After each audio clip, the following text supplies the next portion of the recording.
அன்பான தேவ பிள்ளைகளே, நாம் மறுபடியுமாக இந்த பாடத்தின் வாயிலாக கர்த்தருடைய வார்த்தை கற்றுக்கொள்ளும்படியாக ஒன்று சேர்ந்திருக்கிறோம். இந்த பாடம் துவங்கி வரக்கூடிய ஒவ்வொரு பாடங்களிலும் ஜெபபீடம் என்றால் என்ன என்பதை குறித்து நாம் கருத்தாக கற்றுக்கொள்ள இருக்கிறோம். பழைய ஏற்பாட்டில் பலிபீடம் என்று சொல்லப்பட்டது. அதை ஒப்பிட்டு புதிய ஏற்பாட்டில் ஜெபபீடம் என்றால் என்ன என்பதை நாம் பார்ப்போம். இன்றைக்கு பலிபீடத்தில் செலுத்தப்படக்கூடிய பலிகளை குறித்து முதலாவது நாம் பார்க்க போகிறோம். வாருங்கள் கற்றுக்கொள்ளுவோம்.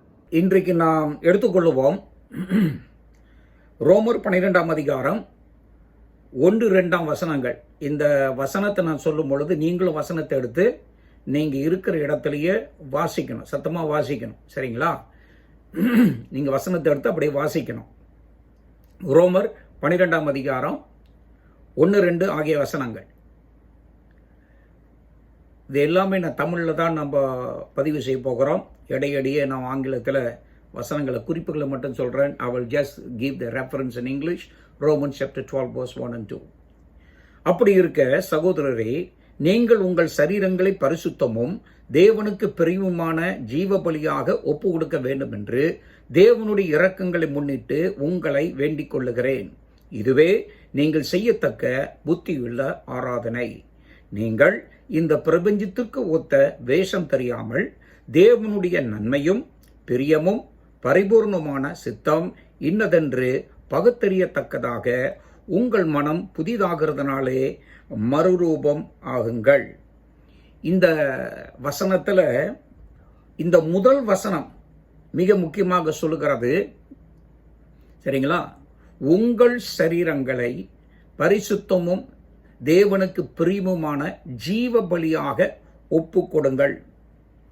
ஜீவ பலியாக நீங்கள் ஒப்பு கொடுங்கள் அப்படின்னு சொல்லியிருக்கிறது. சரிங்களா? இதில் 2 காரியங்கள். ஜீவ பலியாக ஒப்பு கொடுங்கள், அதே வேளையில் மறுரூபமாகுங்கள். 2 காரியங்கள் பேசுகிறது. அந்த மறுரூபமாகிறது இப்போ நம்ம தொட மாட்டோம். நாம் இந்த ஜீவ பலியாக ஒப்பு கொடுங்கள் என்று கர்த்தருடைய வார்த்தை சொல்லுகிறது.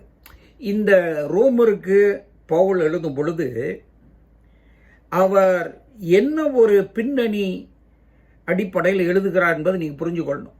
அவர் ஒரு யூதன். யூத கலாச்சாரத்தில் அவர் வளர்ந்தவர். அந்த யூத கலாச்சாரத்தில் அவர்கள் வழக்கமாகவே பலிகளை செலுத்தி தேவனை ஆராதிப்பார்கள். ஆண்டவர் மோசே இடத்துல அவர்கள் எகிப்திலிருந்து புறப்பட்டு அவர்களை எகிப்திலிருந்து விடுவித்து ஆண்டவர் கொண்டு வரும் பொழுது அந்த ஜனங்கள் தேவனை எப்படி ஆராதிப்பது என்பதை ஆண்டவர் அவர்களுக்கு கற்றுக் கொடுத்தார். அவர்களை ஆராதிக்கும்படியாக என்னுடைய ஜனங்கள் எனக்கு ஆராதனை செய்வார்களாக, எனக்கு பலிகளை செலுத்த வேண்டும் என்ற காரியங்களை சொல்லித்தான் பார்வோன் இடத்துல சொல்லி மக்கள் வெளியில கொண்டு வரப்பட்டார்கள். இப்படி இருக்க தேவன் தமது ஜனங்கள் தம்மை ஆராதிக்க வேண்டும் என்பதை சொல்லி இப்போ எப்படி ஆராதிப்பது என்பதை மோசேக்கு ஆண்டவர் மிக திட்டமான வசனங்களை அங்கு கொடுத்தார். எப்படி கர்த்தர் எப்படி அவர்களை ஆராதிப்பது அப்படின்னு சொல்லி. ஆகவே யூத கலாச்சாரத்தில் அவர்கள் மோசே சொல்லிக் கொடுத்த அல்லது மோசே மூலமாக தேவன் கற்பித்த முறைகளை கடைபிடித்து வந்தார்கள். தேவனுக்கு முன்பாக அவர்கள் பலிபீடங்களை கட்டி எழுப்பி தேவனுக்காக பலிபீடத்தை கட்டி அவர்கள் தேவனை ஆராதித்தார்கள்.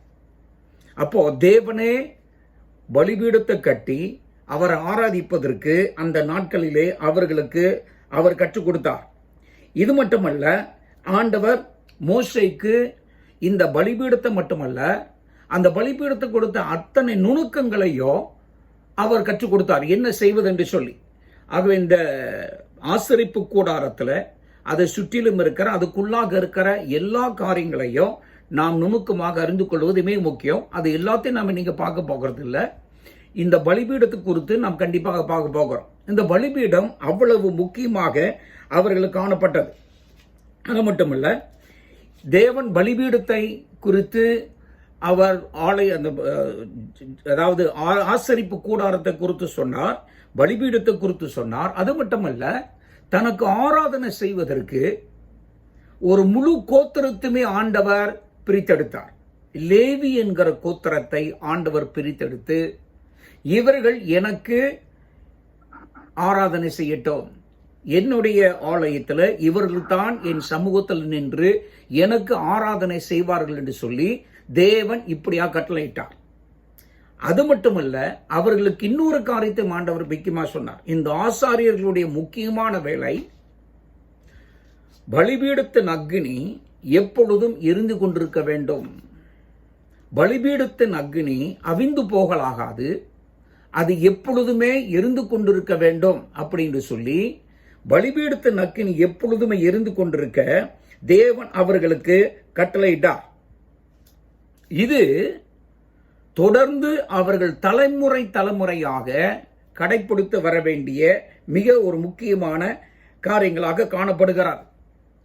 ஆகவே தலைமுறை தலைமுறையாக அவர்கள் இந்த பலிபீடத்தில் இருக்கிற அக்னி அவியாதபடிக்கு அந்த அக்னி தொடர்ந்து எரியும்படியாக அதன் மேல் கவனமாக இருப்பது ஆசாரியனுடைய மிக முக்கியமான காரியம். ஆகவே ஒவ்வொரு நாளும் ஆசாரியன் தேவனுக்கு ஆராதனை செய்வதற்கு இந்த அக்னி எரிந்து கொண்டிருப்பதை அவன் போய் பரிசோதிக்கணும். அந்த அக்னி எரிந்து கொண்டிருப்பது மிக முக்கியமானது. இதுல ஒரு தொடர்ச்சியான, அல்லது தேவனுக்கு எழும்பக்கூடிய ஆராதனை தொடர்ந்து எழும்பிக் கொண்டிருக்க வேண்டும். ஏனென்றால் பலிபீடத்தில் பலியானது தொடர்ந்து எரியும் பொழுது அந்த எரிகிற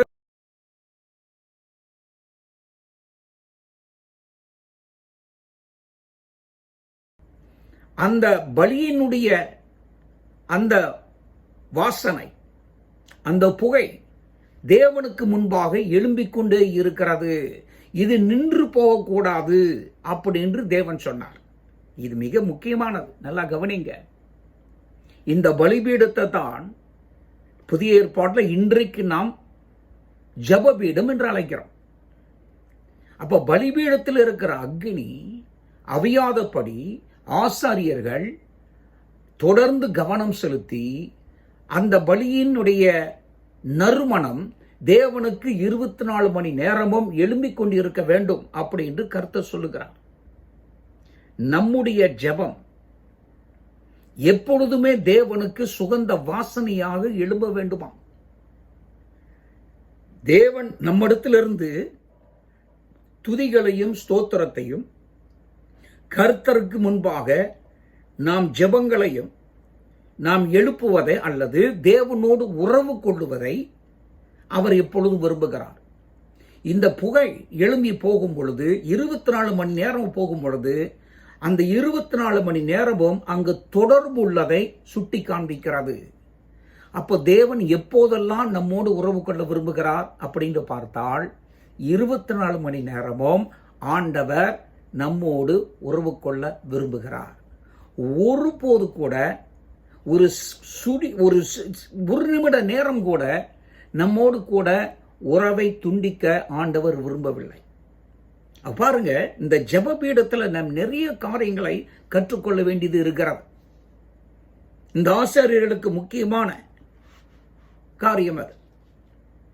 அப்போ இந்த பலிபீடத்தினுடைய அக்னி 24 மணி நேரமும் தொடர்ந்து எரிந்து கொண்டிருக்க வேண்டும் என்று ஆண்டவர் அவர்களுக்கு கட்டளையிட்டார்.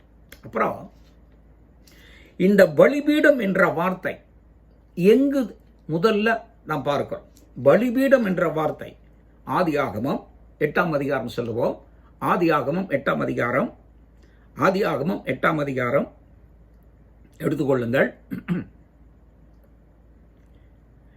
இந்த பலிபீடம் என்ற வார்த்தை இது நோவாவுடைய பேழை, சரிங்களா? நோவா நாட்களிலே வந்த ஜலப்பிரளயம், அந்த ஜலப்பிரளயத்துக்கு பின்பாக நடந்த காரியங்கள். இப்போ ஜலத்தினால் அந்த ஜலத்தில் நோவா அழியாதபடிக்கு நோவாவும் அவர் குடும்பத்தாரும் 8 பேர் அவர்கள் ரட்சிப்படைஞ்சார்கள், பாதுகாக்கப்பட்டார்கள். இப்போ அந்த பேழை நின்று போன பிறகு, தண்ணி எல்லாம் அந்த ஜலம் நின்று போன பிறகு தண்ணி வற்றிட்டு, இந்த தண்ணி வற்றின பிறகு நோவா பேழையிலிருந்து கீழே வர்றார்.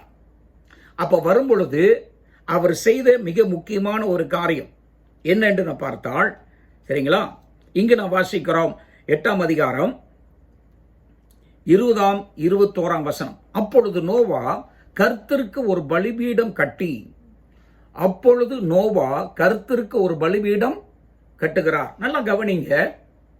நோவா, ஆண்டவர் நோவாவுக்கு பேழை கட்டும்படி சொன்னார். வேலை கொடுத்தவர் அவர்தான். சரிங்களா, நல்லா கவனிச்சு கொள்ளுங்க. அந்த பேழை எப்படிப்பட்ட மரத்தினால் கட்டப்பட வேண்டும், கோப்பேர் மரத்தில் கட்டணும் அப்படின்னு சொல்லி கோப்பேர் மரத்து பேரை சொன்னார். அந்த பேழையினுடைய அளவை குறித்து ஆண்டவர் பேசுகிறார். எந்த அளவில் இருக்க வேண்டும், நீளம் என்ன, அகலம் என்ன, உயரம் என்ன, எத்தனை உள்ளுக்கு மாடிகள் இருக்கணும், இதெல்லாம் ரொம்ப டீட்டெயில் ஆண்டவர் சொல்லுகிறார். எல்லாம் ஆண்டவர் சொன்னார். அப்போ தேவன் சொன்ன வார்த்தையின்படி நாம் கடைசியில் பார்த்தா, கர்த்தர் சொன்ன வார்த்தையின்படி எல்லாம் நோவா செய்து முடித்தார். 120 ஆண்டுகள் எடுத்தது என்று ஏறக்குறைய நான் பார்க்கிறோம். அப்போ இந்த விதமான மரத்தில் செய்ய வேண்டும் என்று சொன்னவர் கர்த்தர், ஆண்டவர் சொன்னார். அதோட நீள அகலம் உயரம் எல்லாத்தையும் ஆண்டவர் சொன்னார். சரிங்களா, அதனோட வடிவத்தை ஆண்டவர் சொன்னார். உள்ளுக்கு இருக்கிற எத்தனை மாடிகள் ஆண்டவர் சொன்னபடி செய்தார். அதுக்கப்புறம் ஆண்டவர் சொன்னார், ஜோடி ஜோடியாக, சரிங்களா, மிருகங்களை உள்ளுக்கு கொண்டு வா.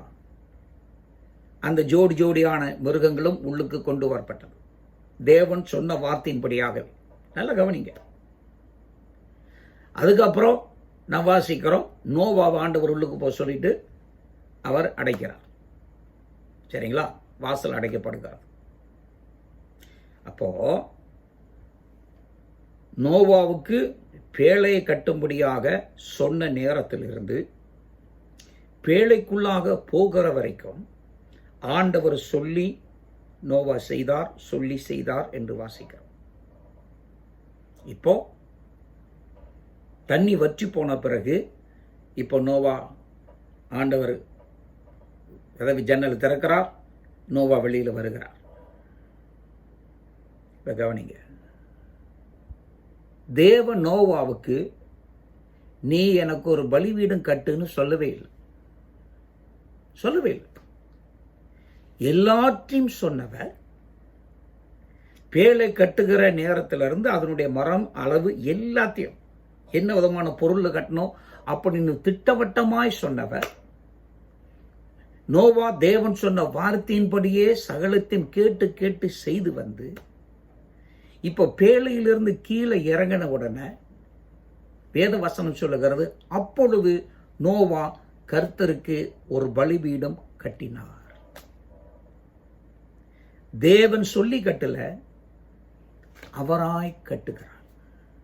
நல்லா கவனிங்க.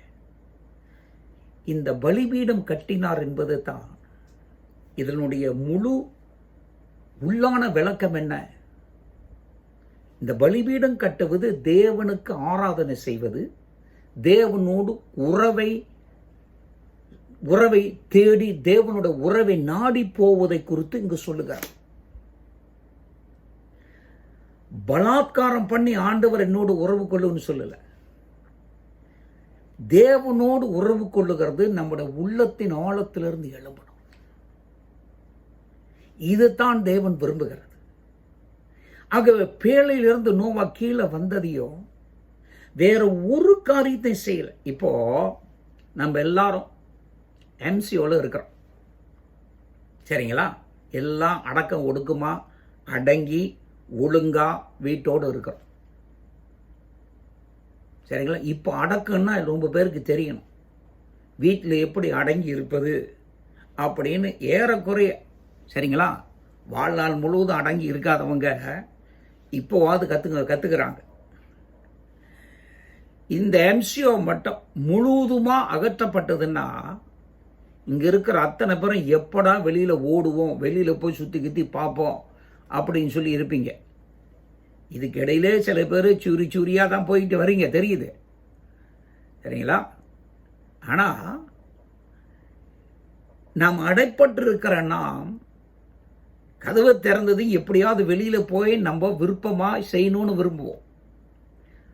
ஆனா நோவா கவனிங்கள், தன வதங்க உள்ளுக்கு இருந்த பிறகு வெளியில வந்து அவர் செய்கிற முதல் காரியம், பைபிள்ல வாசிக்கிறோம், கர்த்தருக்கு ஒரு பலிபீடம் கட்டினார். யாருக்கு? கர்த்தருக்கு. அப்ப அவருடைய மனசுல இவ்வளவு நேரம் என்ன இருந்திருக்கும்? அவருடைய எண்ணத்துல என்ன இருந்திருக்கும்? கொஞ்சம் சிந்திச்சு பாருங்க, சிந்திச்சு பாருங்க. தேவனோடு அவர் வைத்திருக்கிற உறவை, அந்த குவாலிட்டி, உறவினுடைய தரத்தை எடுத்து காண்பிக்கிறது. அவர் அவர் அறிந்த ஜனங்கள், அவர் பழகிய ஜனங்கள், அவர் வளர்ந்த நண்பர்கள் எல்லாரும் செத்து போயிட்டாங்க. அது ஒரு பெரிய வேதனையாக இருக்கும். சரிங்களா? இப்பொழுது தான் எங்கே போகிறேன் அவருக்கு இன்னும் தெரியாது. ஆனா தேவன் பேசுறது மட்டும் தெரியும். இப்படி இருக்க அவரை மோவாவுக்கு வேற யாரும் தெரியாது. அவருக்கு தெரிந்ததெல்லாம் தேவாதி தேவன் மட்டும்தான். ஆகவே அவர் செய்ய விரும்புகிற ஒரு முக்கியமான காரியம், பேழையை விட்டு கீழே இறங்கி வந்ததையோ, கர்த்தருக்கு ஒரு பலிபீடத்தை கட்டுகிறார். அவருடைய இருதயம் தேவனை ஆராதிக்க துடித்தது. பேழை உள்ளுக்கே பலிபீடத்தை கட்டி பலி செலுத்த முடியாது, பேழை எரிஞ்சிருக்கும். அதனால பேழைக்குள்ள அவர் செய்யல. இந்த பேழை எப்பொழுது நிற்கும், சரிங்களா, எப்ப தண்ணீர் வற்றோம், எப்ப நம்ம வெளியில போனா, வெளியில போய் நம்ம முதல்ல செய்கிற காரியம் இதுதான் அப்படின்னு எண்ணத்தில் இருந்திருக்குது. கவனிங்க, தேவனுக்கு ஆராதனை செய்கிறது நம்முடைய இருதயத்தில் ஆயத்தப்படுத்துவது குறித்து பேசுகிறார். இவர் தேவனுக்கு பலிபீடத்தை கட்டுவதற்கு முன்பாக இருதயத்தில் கட்டிட்டார். அவர் இருதயத்தில் அவர் சுமந்து சென்றது, கர்த்தரை ஆராதிக்கணும், என் தேவனோடு நான் இருக்கணும், அவருடைய சமூகத்தில் இருக்கணும், அவருக்கு நன்றி செலுத்தணும், அவர் எனக்கு நன்மை செய்திருக்கிறார் என்று கர்த்தருக்கு ஸ்தோத்திரம் பண்ணக்கூடிய துடிப்பு அவருடைய இருதயத்துக்குள்ளாக இருந்தது. நான் சொல்றது புரியுதுங்களா? கர்த்தருக்கு நன்றி செலுத்த இருதயம் துடிக்க வேண்டும். ஏனால் நாம் அவரோடு கொண்டிருக்கிற உறவினுடைய தரம் அது. நான் ஒரு கட்டாய பேரில் ஆண்டவரை ஆராதிக்கல, ஒரு கடமைக்காக தேவனை நான் ஸ்தோத்தரிக்கல, ஆராதிக்க வரல. அவரை மனதார நான் நேசிக்கிறேன். அவர் என்னுடைய கர்த்தர், என்னுடைய தேவன். அதான் பைபிள்ல வாசிக்கிறோம், கர்த்தருக்காக ஒரு பலிபீடத்தை கட்டினார். தேவனுக்காக ஒரு அவன் இந்த பேழையிலிருந்து வெளியில வந்ததையோ அவர் செய்த முதல் காரியம் கர்த்தருக்காக. ஹல்லேலூயா, ஹல்லேலூயா. தான் இந்த சீராக்கப்பட்ட, சரிங்களா, இந்த பூமியிலேயே நான் செய்கிற முதல் காரியம் அது கர்த்தருக்காக இருக்க வேண்டும். ஆராதனை என்பது, பலிபீடம் என்பது தேவனுக்கு முதலிடம் கொடுக்கக்கூடிய இடம். அது என் தேவனுக்கு நான் முதலிடம் கொடுக்க வேண்டும். எவ்வளவு காரியங்கள் இருந்தாலும், எவ்வளவு சோழிகள் இருந்தாலும், எவ்வளவு காரியங்கள் நான் செய்ய வேண்டியதாக இருந்தாலும், என் கர்த்தருக்கு நான் முதல்ல கொடுக்க வேண்டும் என்று தான் இருதயத்தில் தீர்மானம் பண்ணியதை இப்பொழுது செயல்ல அவர் காண்பிக்கிறார். நல்லா கவனிங்கள். தேவனை ஆராதிப்பது நம்முடைய உள்ளத்தின் தீர்மானமாக இருக்க வேண்டும். நம்முடைய இருதயத்தில் முதலாவது நான் தீர்மானம் எடுக்க வேண்டும், நான் என் கர்த்தரை ஆராதிக்க போகிறேன். என் தேவனை ஆராதிப்பது தான் என்னோட வாழ்க்கையில முதன்மையான காரியம். என் கர்த்தருக்கு சேவை செய்வது முதலான காரியம் என்று சொல்லி அதுதான் நம்முடைய வாழ்க்கையில துடிக்க வேண்டும். நோவாவுக்கு யாரும் சொல்லிக் கொடுக்கவில்லை. ஆனா அவருடைய இருதயத்தின் ஆழத்திலிருந்து இவ்வளவு பெரிய அழிவில் இருந்து என்னையும் என் குடும்பத்தாரையும் தேவன் காத்து கொண்டாரே, இவ்வளவு ஒரு பயங்கரத்தில் இருந்த கர்த்தர் எங்களுக்கு கிருபை தந்தாரே, எங்களுக்கு தயவை பாராட்டினாரே என்று சொல்லி தன்னுடைய இருதயத்துக்குள்ளாக இருந்த நன்றி செலுத்துதலை நோவா தேவனுக்கு முன்பாக வந்து வெளிப்படுத்துகிறார். மிக அருமையானது. கர்த்தருக்கு ஒரு பலிபீடத்தை கட்டி, சரிங்களா? இப்ப என்ன செய்கிறார் வாசிக்கிறோம். 8ஆம் அதிகாரம் 20-21 வசனத்துல, அப்பொழுது நோவா கர்த்தருக்கு ஒரு பலிபீடம் கட்டி, அப்ப கவனிங்க, சுத்தமான சகல மிருகங்களிலும் சுத்தமான சகல பறவைகளிலும் சிலவற்றை தெரிந்து கொண்டு அவைகளை பலிபீடத்தின் மேல் தகன பலிகளாக பலியிட்டார். என்ன மாதிரி பலி? சுத்தமான பலி. சுத்தமான மிருகங்களும் சுத்தமான பறவைகளிலும் அவர் எடுக்கிறார். கர்த்தருக்கு செலுத்த வேண்டிய பலி அது சுத்தமானதாக இருக்க வேண்டும், நேர்த்தியாக இருக்க வேண்டும். ஏதோ தன் கைக்கு கிடைச்சதை கொடுப்போம் அப்படின்ட்டு இல்லை. நான் ஆராதிக்கிற தேவன் அவ்வளவு விசேஷமானவர், அவர் மகத்துவர், சகலத்தையும் உருவாக்கிய தேவன், ஒப்பற்றவர், ஈடற்றவர். அந்த தேவனுக்கு நாம் கொடுக்கிற காரியம் சிறந்ததாக இருக்க வேண்டும், நேர்த்தியாக இருக்க வேண்டும், சுத்தமானதாக இருக்க வேண்டும் என்று சொல்லி சுத்தமான மிருகங்களை அவர் தேவனுக்கு முன்பாக கொண்டு வருகிறார். கவனிங்க, அதை கொண்டு வந்து பலிபீடத்தின் மேல் வைக்கிறார். எப்படிப்பட்டதான பலியை நாம் தேவனுக்கு கொண்டு வருகிறோம் என்பதில் நாம் கவனம் செலுத்த வேண்டும். ஏதோ பலிகளை செலுத்துவதனால தேவன் எல்லாத்தையும் ஏற்றுக்கொள்ளுவார் என்று நினைக்காதீர்கள். பழைய ஏற்பாட்டில் அவர்கள் மிருகத்தை செலுத்தினார்கள். புதிய ஏற்பாட்டில் மிருக பலிகளாம் தெளித்த தேவையில்லை. பிறகு நான் அதுக்கு வரேன். ஆனா இங்க முதல் செயலை நான் பார்க்கிறோம். அந்த செயல் என்ன இருக்கிறது? அவர் சுத்தமான பலி, அதாவது சுத்தமான ஆராதனை. இன்றைய மொழியில சொல்ல போனால் இருதயத்திலிருந்து எழும்புகிறது சுத்தமான ஆராதனையாக இருக்க வேண்டும். அது கபடமாக அல்ல, கரைப்பட்டதாக அல்ல, வஞ்சகம் நிறைந்ததாக அல்ல, பேராசை நிறைந்ததாக அல்ல, சுயநலம் நிறைந்ததாக அல்ல. என் தேவன் அவரே கர்த்தராக இருக்கிறார், அவரே தேவனாக இருக்கிறார். அவருக்கு எல்லா தொழுகையும், அவருக்கு எல்லா ஆராதனையும், அவருக்கு எல்லா புகழும், அவருக்கு எல்லா மகிமையும், அவர் எல்லாவற்றையும் பெற்றுக்கொள்ள பாத்திரர் என்ற உணர்வு நமக்குள்ளாக இருக்க வேண்டும். நம்முடைய தேவனை நம் உள்ளத்தில் அவ்வளவு உயர்ந்த இடத்துல வைத்திருக்க வேண்டும். அதுக்குத்தான் நோவா தேவனுக்கு கொடுக்கும் பொழுது அவர் சுத்தமான காரியத்தை கொண்டு வருகிறார். நாம் தேவனுக்கு செலுத்துகிற காரியத்தில் கவனம் செலுத்த வேண்டும். ரோமர்ல வாசிக்கிறோம், உங்கள் சரீரங்களை ஜீவபலியாக ஒப்பு கொடுங்கள். ஏன்னா பவுல் பலி செலுத்தக்கூடிய அந்த ஒரு கலாச்சாரத்திலிருந்து வருகிறவர். ஆகவே என்ன சொல்லுகிறார்? அங்க மிருக உடல் பலி செலுத்தப்பட்டது போல சகோதரர்களே, தேவ பிள்ளைகளே, உங்கள் வாழ்க்கையை தேவனுக்கு ஜீவ பலியா ஒப்பு கொடுங்கள். அப்ப அந்த பலியில் என்ன வாசிக்கிறோம்? அது சுத்தமான பலி, ஒரு சுத்தமான வாழ்க்கை. நமது வாழ்க்கை, சுத்தமான வாழ்க்கை தேவனுக்கு சுத்தமான பலியாக செல்லும். இன்னைக்கு தேவன் நமக்கு வாழ்க்கை கொடுத்திருக்கிறார். இந்த வாழ்க்கையை அவருக்கு சுத்தமாக நாம் பலி செலுத்த வேண்டுமா? அது எப்போ? 24 மணி நேரமும் ஒவ்வொரு நாளும் நம்முடைய வாழ்க்கையே தேவனுக்கு பலியாக எழும்ப வேண்டும். கவனிங்க, 24 மணி நேரமும், சரிங்களா, யாருமே ஜெபம் செய்து கொண்டே இருக்க முடியாதுதான். ஆனா 24 மணி நேரமும் ஜெபத்துக்குள்ளாக நாம் இருக்கலாம். ஏனென்றால் நம்முடைய சரீரம் முழுவதும், நம்முடைய வாழ்க்கை முழுவதும் தேவனுக்கு ஆராதனை செய்கிற அளவுக்கு நம்முடைய வாழ்க்கையை நாம் உருவாக்கி இருக்கிறோம். இந்த ஆராதனை நம்முடைய வாழ்க்கையில கண்டிப்பாக எழும்ப வேண்டும். இப்படிப்பட்ட ஆராதனை நம்முடைய வாழ்க்கையில கண்டிப்பாக உருவாக்கப்பட வேண்டும். சரிங்களா? சில நினைக்கிறாங்க, நான் ஆண்டவருக்கு பீடத்தை எழுப்பினதுனால கர்த்தர் பிரியப்படுவார் என்று. நினைக்காதீர்கள்.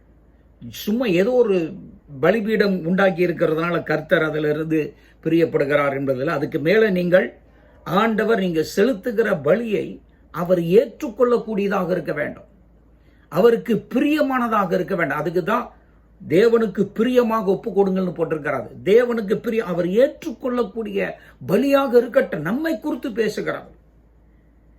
அந்த பலி தேவனுக்கு சிறப்பாக இருக்கட்டும்.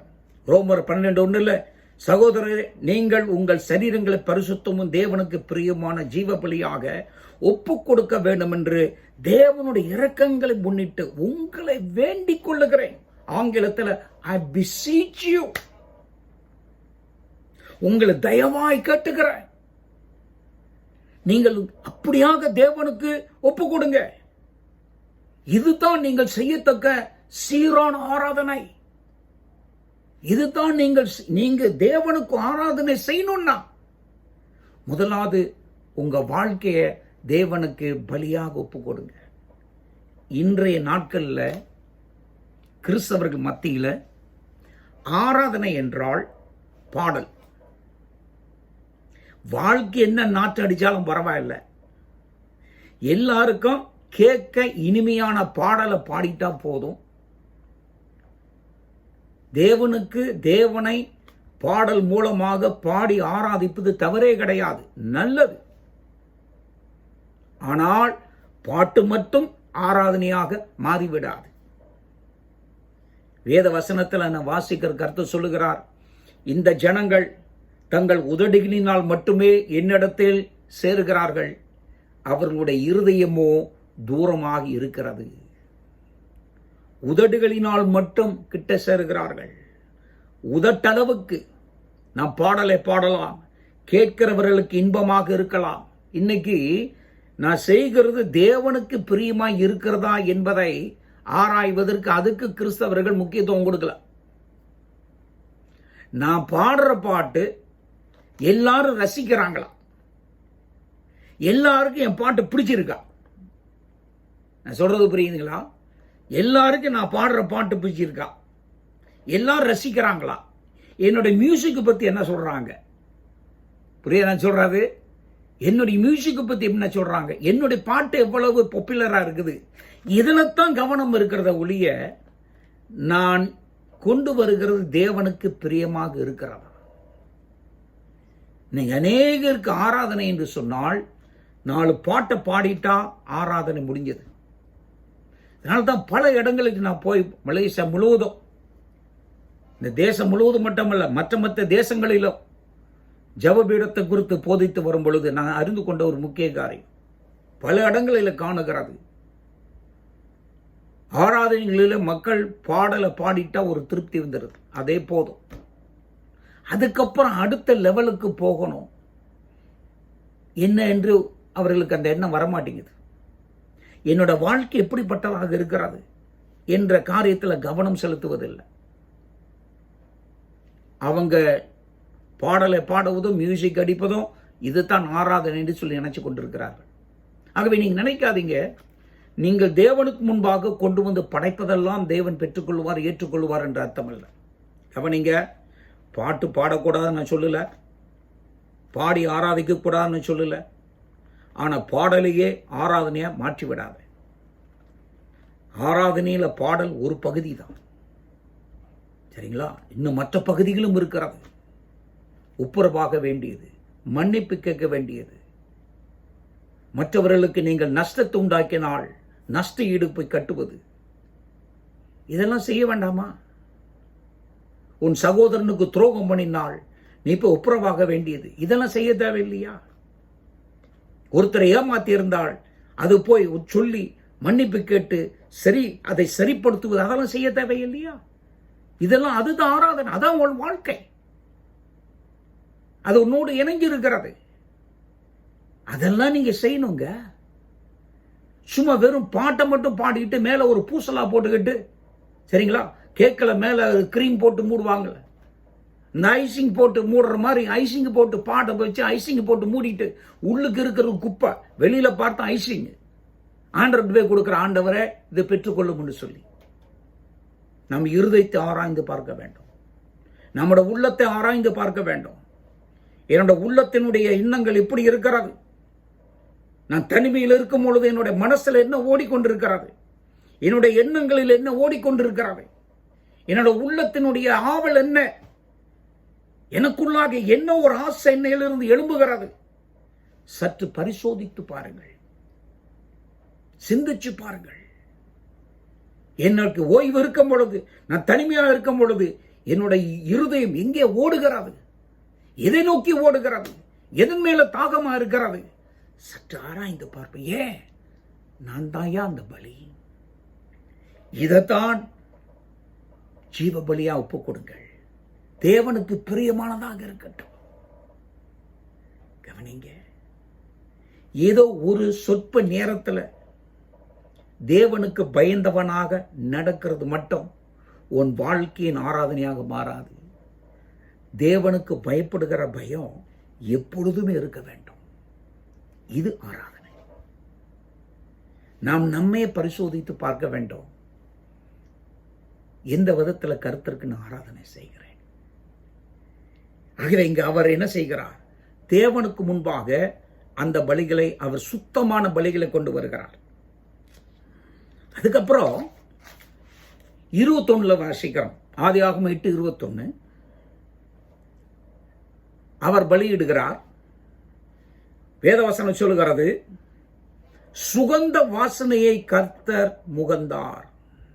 என்னதான்? சுகந்த வாசனையை கர்த்தர் முகந்தார்.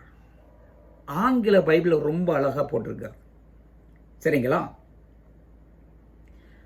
என்ன போட்டிருக்குன்னா, a soothing aroma, a soothing aroma, சுகந்த வாசனை. It was so soothing to God. Noah செலுத்திய அந்த பலி தேவனுக்கு முன்பாக எழும்பி போகும் பொழுது அது ஒரு இன்பமான வாசனையாக சென்றதாம். இப்போ மிருகங்களை நெருப்புல போட்டு எரிக்கும் பொழுது அது வாசனையா இருக்குமா, நாற்றமா இருக்குமா? நீங்க சொல்லுங்க. மிருகத்தை நீங்க நெருப்புல போட்டு எரிச்சா, சரிங்களா, உங்களுக்கு வாசனை கொடுக்குமா, அல்லது அது ஒரு வாடையை தீஞ்சு போனா எரிகிற வாடை அடிக்கும்? சரிங்களா? அந்த வாடை உங்களுக்கு பிடிச்சிருக்குன்னா, சரிங்களா, நாளைக்கு உங்க துணியை அந்த புகையில ஒரு மிருகத்தை, ஒரு கோழியை நல்லா போட்டு எரிச்சு உங்க சட்டையோ உங்க ஆடைகளை அதில் தொங்க விட்டு அந்த புகையில அதை போட்டுட்டு போங்க, பார்ப்போம் அந்த வாடை எல்லாருக்கும் நல்லா இருக்குமா, உங்களுக்கு நல்லா இருக்குமான்னு. சரிங்களா? யாருக்குமே அது சுகந்த வாசனையே இருக்காதுங்க. நமக்கே அது நாத்தடிக்குதுன்னா, வேத வசனம் சொல்லுகிறது தேவன் சுகந்த வாசனையை முகர்ந்தார்னு போட்டிருக்கு. அப்ப அவரோட மூக்கு வேற, நம்மளோட மூக்கு வேறையா? சரிங்களா? நமக்கு அது நாத்தம், தேவனுக்கு அது வாசனையா? தேவன் எந்த வாசனை குறித்து சொல்லுகிறார்? கவனி, இந்த பலிகள் இது ஒரு அடையாள சின்னம் தான். ஆனா தேவன் முகர்ந்தது நோவாவின் உள்ளத்திலிருந்து எழும்பிய நன்றி என்ற ஆராதனை. இவ்வளவு ஆபத்திலிருந்து, இவ்வளவு அழிவிலிருந்து தேவனே எங்களை ரட்சித்தீரே, எங்களை விடுவித்தீரே என்று சொல்லி இருதயத்தின் ஆழத்திலிருந்து எழும்புகிற நன்றி நிறைந்த அந்த ஆராதனை, அது சுகந்த வாசனையாக எழும்பியதான் ஆண்டவர் முகர்ந்தார். It was a soothing to him. நல்லா கவனிங்க, இந்த சூதிங் என்ற வார்த்தை புரியுதுங்களா? சில ரொம்ப கவலையில் இருந்தபோது அவங்களுக்கு, சரிங்களா, மனம் ஆறுகிற மாதிரி வார்த்தைகள் சொன்னா மனதாறுகிறது. நல்ல வார்த்தை சூதி. சரிங்களா? சிலருக்கு வலி எதுவும் இருந்ததுன்னா அதில் ஏதாவது தைலம் போட்டா அது சூதிங். நல்லா இருக்கு. சரிங்களா? ரொம்ப நல்லா இருக்குங்க, இப்பதான் நல்லா இருக்கு. சூதிங். இந்த சூதிங் என்ற வார்த்தை சுகந்த வாசனை, தமிழ்ல வெறும் சுகந்த வாசனை தான். நான் ஆங்கிலத்தில் போகும் பொழுது அதனுடைய ஆழத்தை இன்னும் தெரிஞ்சுக்கிறோம். In other words, what made God soothing? தேவனுடைய உள்ளத்துல, சரிங்களா, அது ஒரு இன்பமாக இருந்ததாம், பிரியமாக இருந்ததாம். அப்படின்னா கவனிங்க, இதுக்கு முன்பாக நான் கவனிப்போம். வெள்ளத்துக்கு முன்பாக நடந்த காரியம் என்ன அப்படின்னு பார்த்தா வேத வசனத்தில் வாசிக்கிறோம். அங்க வெள்ளத்துக்கு முன்பாக நடந்தது, அவர்கள் அந்த நோவாவின் நாட்களில் பாவம் நிறைந்திருந்தது, அக்கிரமம் நிறைந்திருந்தது, அநியாயம் நிறைந்திருந்தது. மனிதனை தேவன் உண்டாக்கியதை தேவன் விசனப்பட்டார், அவர் வேதனைப்பட்டார் என்று நாம் வாசிக்கிறோம். மனிதனை உண்டாக்கியது குறித்து தேவன் வேதனைப்பட்டார், அவருக்கு வேதனை கொடுத்தது. நோவாவின் வெள்ளத்துக்கு முன்பாக தேவனுக்கு வேதனை கொடுக்கக்கூடிய மனிதர்கள், அந்த நாட்களிலே வாழ்ந்து வந்த மனிதர்கள் செய்த செயல்கள், அவர்கள் நடந்து கொண்ட முறைகள், அவர்கள் வாழ்ந்த விதங்கள், ஒவ்வொரு நாளும் பாவம் அக்கிரமம் பெருகிக் கொண்டிருந்தது, தேவனுக்கு வேதனை கொடுத்தது. ஆனால் நோவா தேவனுக்கு பலிகளை செலுத்தின பிறகு அவருடைய மனசுக்கு இன்பத்தை தந்தது. தேவனுக்கு பிரியமான ஆராதனை செய்யும் பொழுது அவருடைய மனதை பிரியப்படுத்தியதாம்.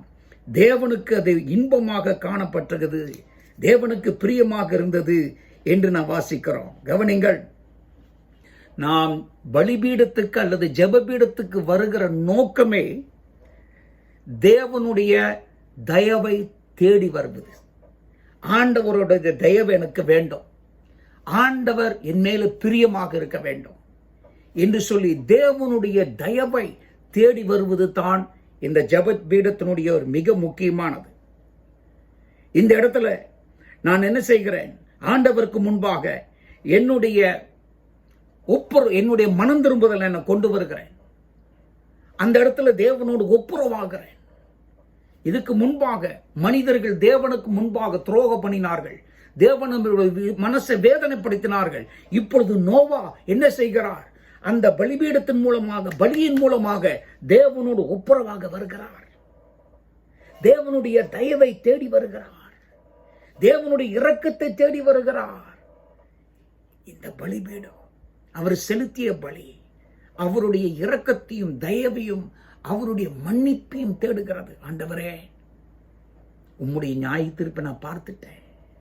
அவ்வளோ ஆயிரக்கணக்கான மனிதர்கள் வெள்ளத்தில் அழிந்தார்கள், ஆனா எங்களை நீ ரட்சித்திருக்கிற ஆண்டவரே, உமக்கு முன்பாக நான் தாழ்மையா நடப்பேன் என்று சொல்லி அந்த பலிபீடத்தை கட்டும் பொழுது தேவனோடு நான் ஒப்புரவாக வேண்டும், தேவனோடு நான் உறவு கொள்ள வேண்டும், தேவனோடு நான் ஐக்கியம் கொள்ள வேண்டும், அவருக்கு பிரியமாக நடக்க வேண்டும் என்று தன்னுடைய இருதயத்தை செலுத்தும் இடம்தான் அந்த ஜெபபீடம்.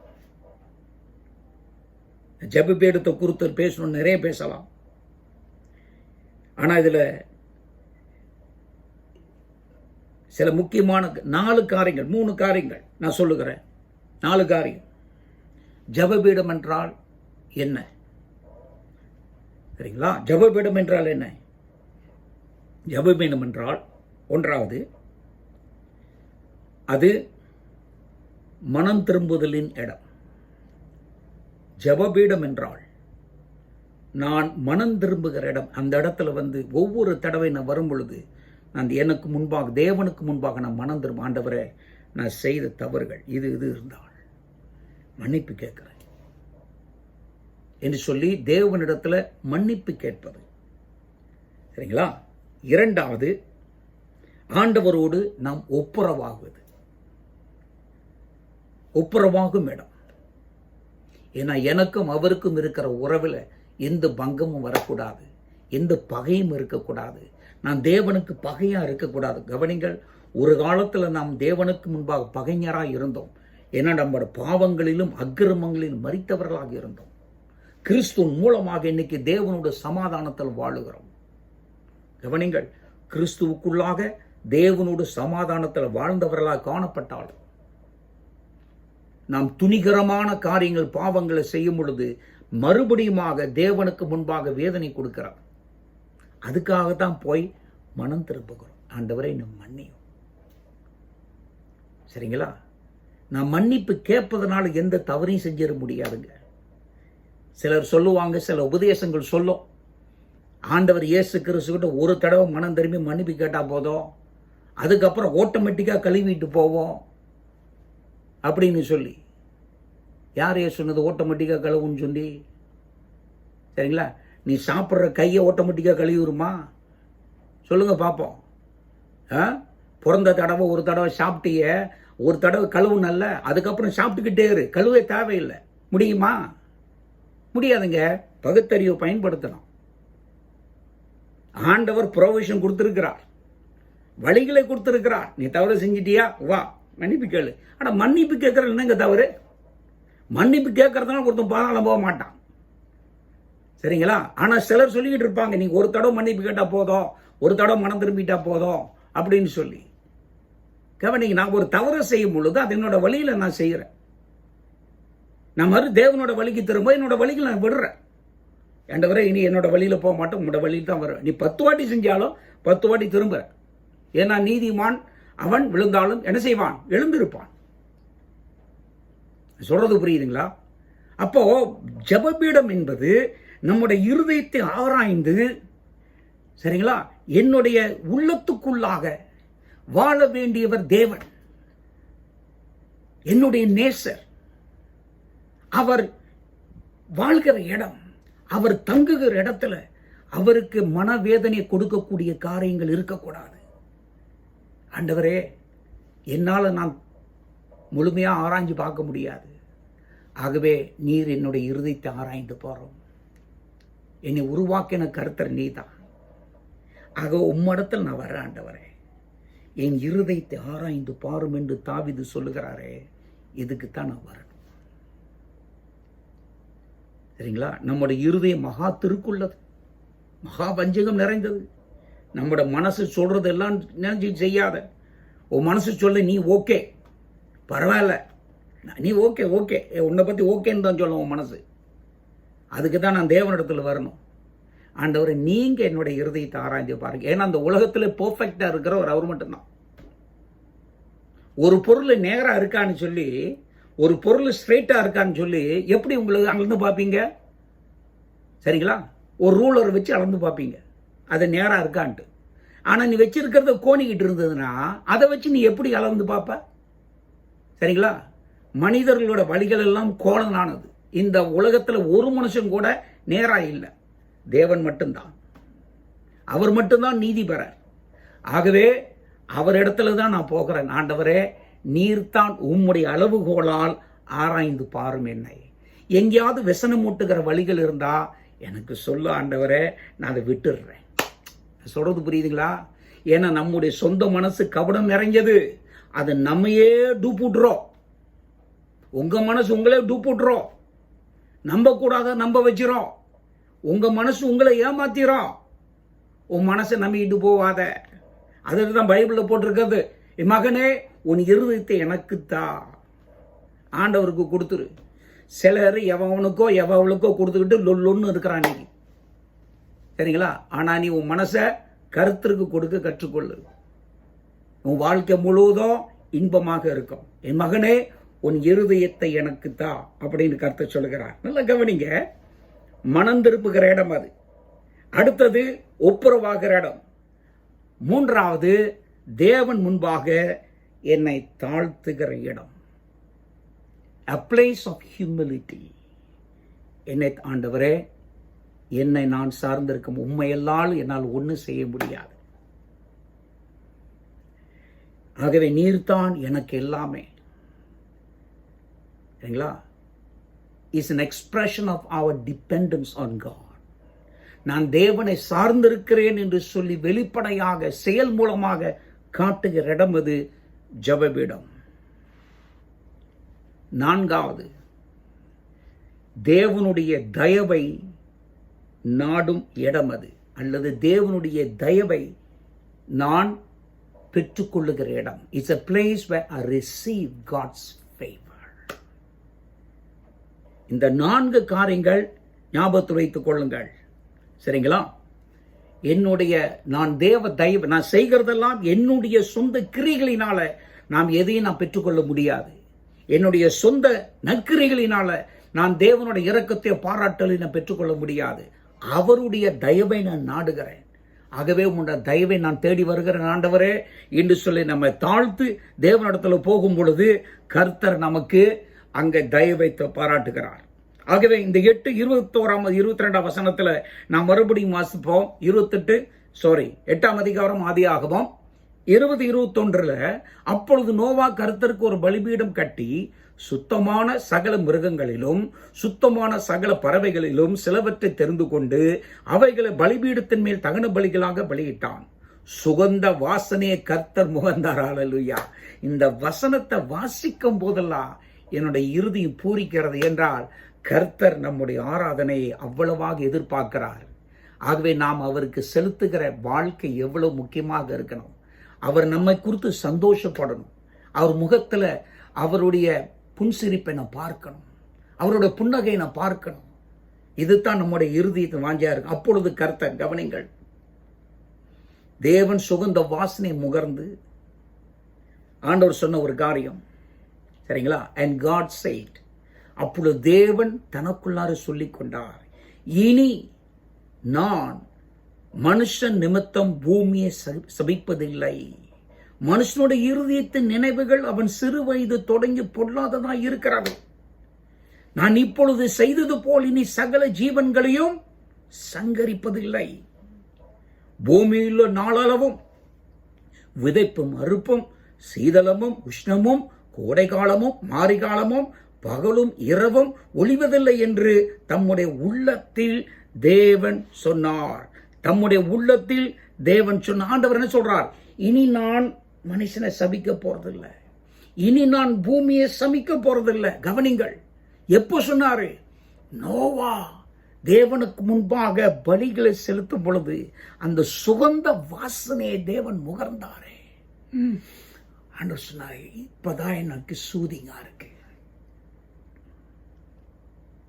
ஏன்னா நோவாவின் நாட்களில் மனிதர்கள் தேவனோட முகத்தை தேடல, அவரை ஆராதிக்கல.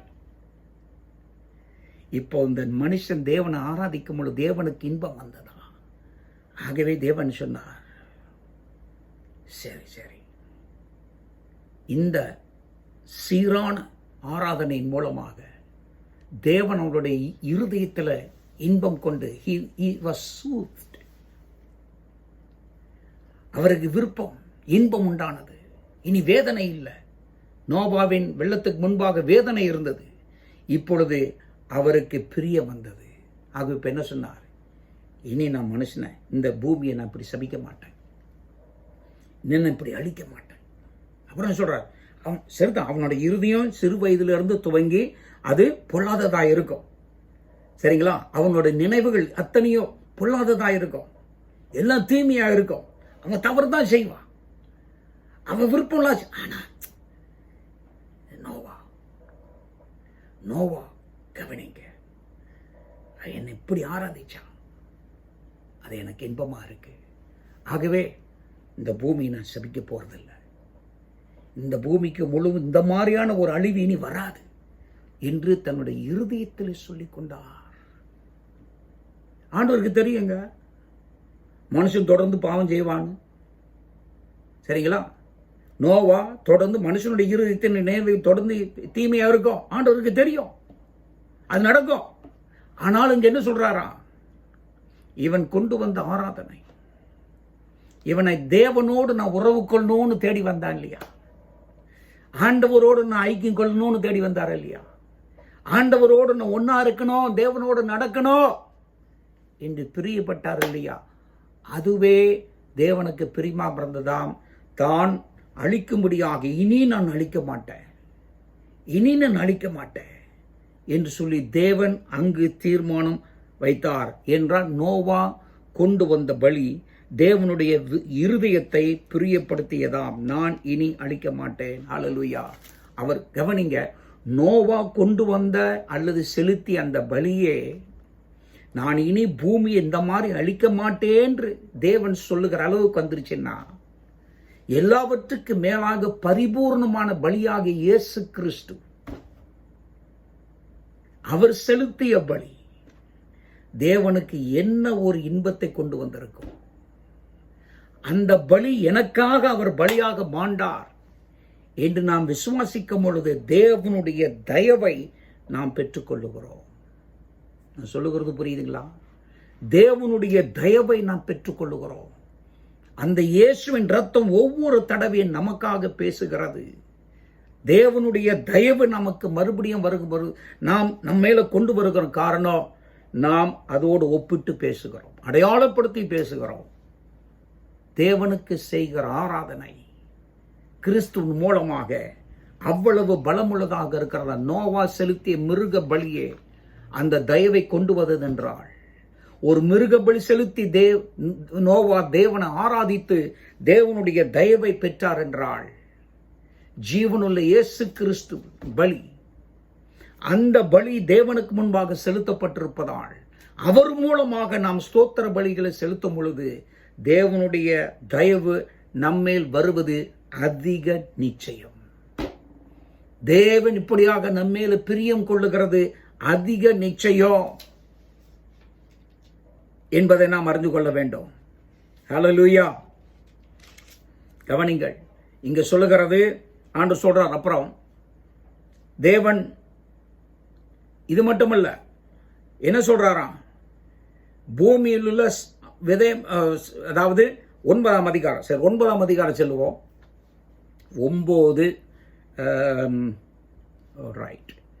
9ஆம் அதிகாரம் தேவன் செய்கிறார். கவனிங்க, 9ஆம் அதிகாரம் 8வது வசனம்.